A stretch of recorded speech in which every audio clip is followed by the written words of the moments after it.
All right, everybody. Yesterday we looked at the first part of this story called Julie Fights for Survival. And in it we read a few key events and we previewed the text. And right now we know that Julie, known as Miex, has run away from her arranged marriage, and now a wolf named Jello has stolen her pack, her food, and her clothes. So she's out in this frozen tundra looking for Jello and looking for her supplies. And that's kind of where we pick up our story today. So please follow along with me, and then we'll come back and take a look at the key events in this text. Let's start right here in paragraph 11. Wrapping the drag around one foot and her sleeping skin around the other, she clomped awkwardly through the grass, in a wider and wider circle, hoping that Jello, having eaten her meat, would have abandoned the pack. She did not care about the food anymore. Her ulu, which we know is a knife, and needles and matches were more important to find. With them she could make shoes, hunt, and cook. She marveled at how valuable these simple things were, how beautiful and precious. With them she could make a home, a larder, a sled, and clothes, and the cold air was equally precious. With it she could, like her father, freeze leather and sinew into sleds, spears, and harpoons. She would not die here if she could find her ulu and needles.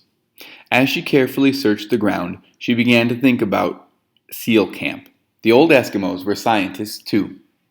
By using the plants, animals, and temperature, they had changed the harsh Arctic into a home, a feat as incredible as sending rockets to the moon. She smiled. The people at Seal Camp had not been as outdated and old-fashioned as she had been led to believe. No, on the contrary, they had been wise. They had adjusted to nature instead of man-made gadgets. "Aye," she gasped. On the side of a groundswell lay Jello, his body torn in bloody shreds, his face contorted. Beside him lay her backpack. Instantly, she knew what had happened. Amaruk had turned on him. Once Kapujin had told her that some wolves had tolerated a lone wolf until the day he stole meat from the pups. With that, the leader gave a signal, and his pack turned, struck, and tore the lone wolf to pieces. There is no room in the wolf society for an animal who cannot contribute, he had said. Jello had been so cowed he was useless, and now he was dead.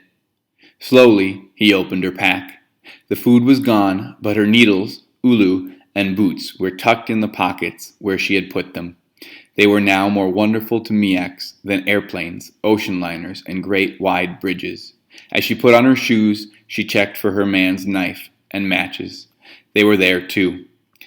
Life was hers again. Slinging her pack to her shoulders, she placed a stone at Jello's head and turned away. "You've got to be a super wolf to live," she said. Poor Jello was not. She left him to the Jaegers and foxes. "Amaruk, wolf, my friend," she sang as she walked along. "Amaruk, my adopted father." Reaching Point Hope seemed less important now that she had come to truly understand the value of her ulu and needles. If she missed the boat, she could live well until another year. Her voice rang out happily as she sang and followed the birds and her compass.